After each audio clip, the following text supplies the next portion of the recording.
దేవుడి నామానికే మహిమవని. ఇప్పుడు కృపాకాలం అండి. కృప ఉందనేసి దాన్ని దుర్వినియోగపరచుకోవద్దండి. ఎందుకంటే కృప దేవుడు కృపాయుగం ఇది. కృపలో ఉన్నాం మనం. అట్లని మనం దాన్ని విస్తారంగా వాడుకొని వేస్ట్ చేయకూడదు. అది దేవుడికి మాత్రమే ఉపయోగించుకోవాలి. ఎందుకంటే మనం ఇక్కడ క్షణమైన జీవితం కోసం ఎక్కువ పాకులాడితే ముందరికి పరలోక జీవితాన్ని, పరలోకంలో ఉన్న దేవుడిచ్చిన పెద్ద జీవితాన్ని పోగొట్టుకుంటాం.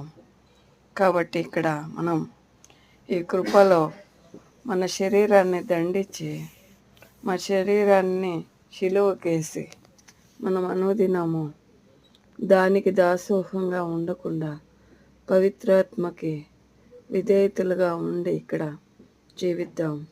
ఎందుకంటే దేవుణ్ణి దుఃఖించకుండా దేవుడి దగ్గర లెక్క ఉంది. దేవుడు ప్రతి ఒక్కటి మనం చేసే వాటిలో అది మనం దుర్వినియోగపరచకుండా బతికితే పరలోక లెక్కలో వస్తుంది. లేక మనం ఇక్కడ ఏమన్నా దుర్వినియోగపరచుకుంటే మరి మనం రక్షణ పొందగలం. అంతే, మళ్ళీ అక్కడ ఏమీ దొరకదు మనకి. మనం ఇక్కడ ఉండే సమయాన్ని దేవుడు ఎందుకు ఇచ్చినాడంటే ఏదో కొంచెం సంపాదించుకొని రాని అనేసి మనం ఇక్కడ ఉన్న సమయాన్ని వృధా చేయకుండా ఆత్మల కోసం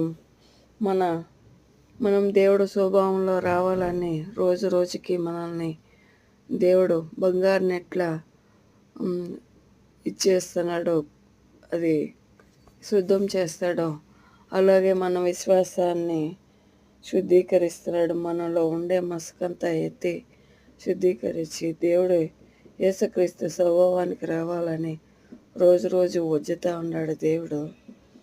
కానీ మనం దానికి లోపడి ఆసక్తులుగా ఉండి ముందుకు జీవిద్దాం.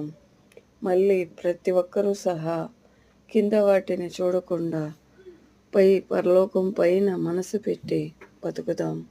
ఎందుకంటే మోషే రాజు అయ్యే పొజిషన్ వదులుకొని గొర్రెల కాపరుగా బతికాడు. అది ఎందుకంటే పరలోకం పైనున్న వాటిని చూసి కిందన్న వాటిని వదులుకున్నాడు.